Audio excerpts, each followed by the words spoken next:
αποτελείται ένα παράδειγμα που θα παρουσιάζεται σήμερα, επένδυση σε όλα αυτά που παρουσιάζει και σήμερα η Πρωτέργεια. Τι βήματα κάνατε και τελικά πόσο είδατε ότι ωφεληθήκατε από αυτά? Εμείς, καταρχήν, δεν έχει βγει τυχαία το λογάριο, ήταν χωρίς τον ξενοδόχο.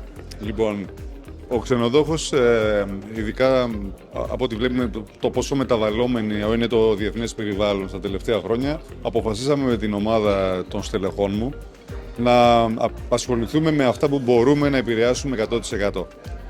Και είδαμε λοιπόν ότι μετά από πανδημίες, στη Σαντορίνη είχαμε και σεισμούς, φέτος έχουμε πόλεμο, μπορούμε να επηρεάσουμε τις πωλήσεις μας σε ένα πολύ μεγάλο βαθμό, όχι 100%. Τα έξοδά μας όμως μπορούμε να τα επηρεάσουμε 100%.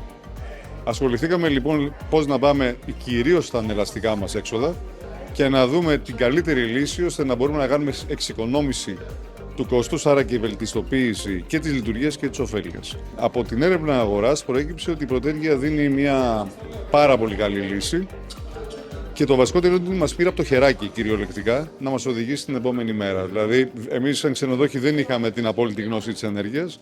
Θέλαμε λοιπόν έναν αξιόπιστο συνομιλητή.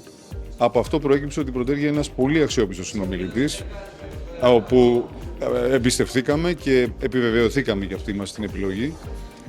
Ήδη εμείς είμαστε ένα ξενοδοχείο 5 αστέρων 95 κλινών στη Σαντορίνη, από τα μεγαλύτερα δηλαδή στη Σαντορίνη. Χρησιμοποιούμε μέση τάση και το βασικότερο είναι ότι κινηθήκαμε αρχικά μεταφέροντας τα τιμολόγια μας στην Πρωτέργεια. Στη συνέχεια πήγαμε στη λύση του φωτοβολταϊκού και στη συνέχεια έχουμε και φορτιστές.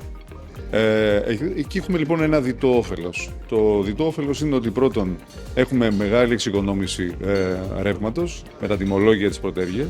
Το δεύτερο είναι ότι πήγαμε στη λύση του φωτοβολταϊκού που μας επιτρέπει να έχουμε ενέργεια για αυτοκατανάλωση από ένα ευλογημένο μέρος όπως η Σαντορίνη, καλή ώρα όμως όπως και η Κρήτη, που έχουμε αποδεδειγμένα τεράστιες παραγωγές από ηλιοφάνεια.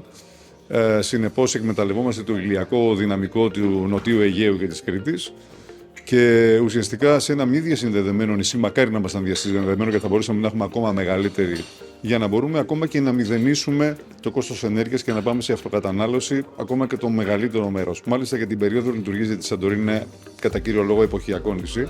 Εμείς λειτουργούμε από 1η Απριλίου, από μεθαύριο καλή ώρα μέχρι τέλος Νοεμβρίου. Το σύστημα έρχεται να δώσει ακριβώς εκεί το ρεύμα που το χρειαζόμαστε. Δηλαδή έρχεται στις περιόδους μεγάλης ηλιοφάνειας και επιτυγχάνουμε αυτοκατανάλωση που μας μειώνει πάρα πολύ τις τιμές ρεύματος. Μάλιστα εμείς το κάναμε και επί στεγάστρων πάρκινγκ, οπότε δημιουργήσαμε και έναν υπέροχο χώρο όπου οι πελάτες μας παρκάρουν τα αυτοκίνητα τους από κάτω, οπότε δεν υποφέρουν όταν πάρουν το αυτοκίνητό τους από τα 35 και 40 βαθμούς θερμοκρασία που είναι εντός του αυτοκινήτου. Έχουν λοιπόν και άλλη μια ωφέλεια, είναι το γεγονός ότι όταν αντιλαμβάνονται ότι το ξενοδοχείο καταναλώνει πράσινη ενέργεια, για το μέσο Ευρωπαίο, Αμερικανό, Καναδό, Αυστραλό, γενικότερα για χώρες με υψηλή ευαισθησία στο κομμάτι πράσινη ενέργεια, μας έρχεται ένα πολύ θετικό αποτύπωμα σε επίπεδο γνώμης. Γι' αυτό είναι πάρα πολύ σημαντικό. Δηλαδή δεν είναι μόνο το κομμάτι ότι έχουμε ωφέλεια σε επίπεδο λογαριασμών, αλλά έχουμε και σε γνώμη πελάτη. Για μας είναι πάρα πολύ κρίσιμο.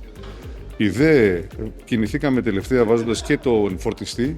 Είμαστε μάλιστα ο πρώτος φορτιστής στο νησί της Σαντορίνης, που είδαμε ότι τελικά έχουμε πελάτες μας ακριβώς γιατί έχουμε φορτιστή ηλεκτροκίνητο αυτοκινήτου. Πολλοί λοιπόν ξένοι ή Έλληνες πελάτες έρχονται γιατί είμαστε μια μονάδα η οποία παρέχει φορτιστή και άρα μπορεί κάποιος να φορτίσει το βράδυ, την ημέρα, όποτε θέλει το αυτοκίνητό του. Φανταστείτε τώρα πόσο μάλλον όταν θα έρθουν οι στόλοι των ενοικιαζόμενων αυτοκινήτων να γυρίσουν σε ηλεκτρο, που είναι στο άμεσο μέλλον.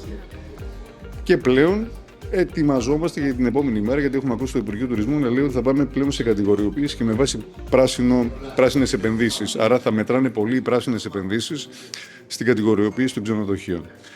Για όλα αυτά λοιπόν και ωφελούμαστε από την σημερινή μας επιλογή σε επίπεδο εξοικονόμησης κόστους, αλλά και ετοιμαζόμαστε για το μέλλον.